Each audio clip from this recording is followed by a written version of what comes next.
absolutely super fun. There were only 5 of us in this place.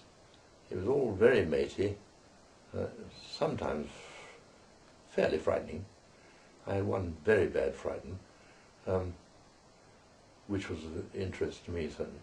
It was my first night solo, and I had an instructor who was, I never quite discovered what the rank was. He was called a P1.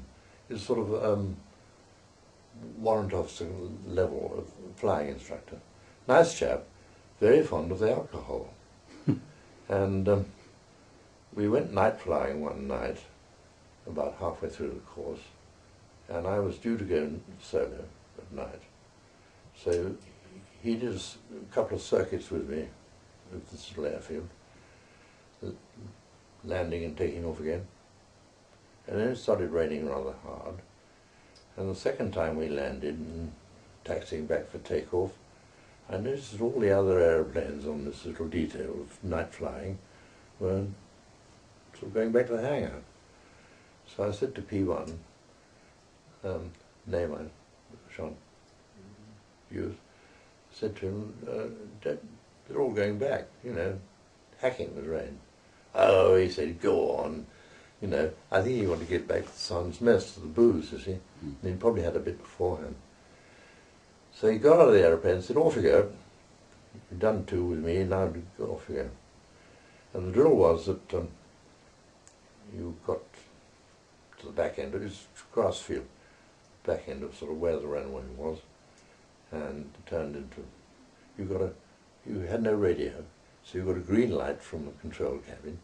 I got the green light, so I can go.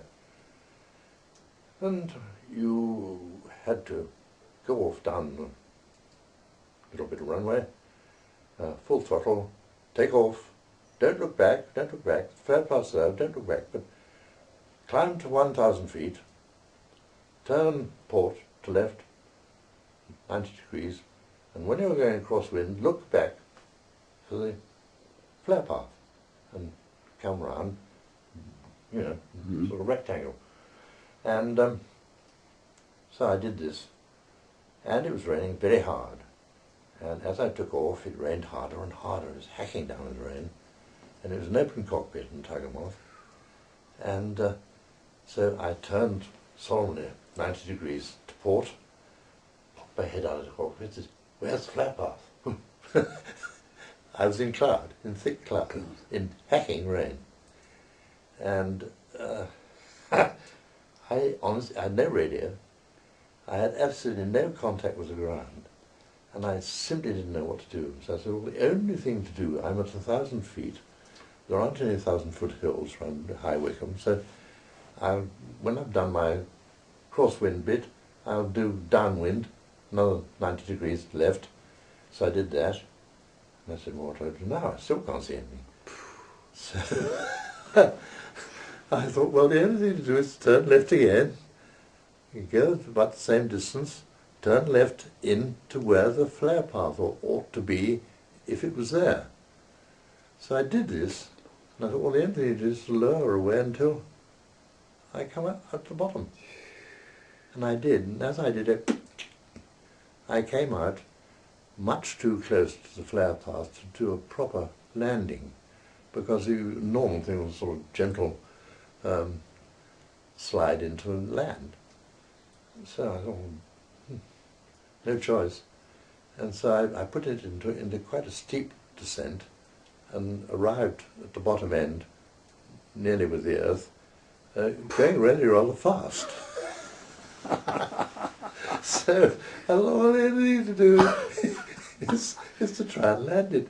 So I landed it, and I did land it on the flare path, but on the far end of the flare path. So I went into complete blackness of the rest of the airfield.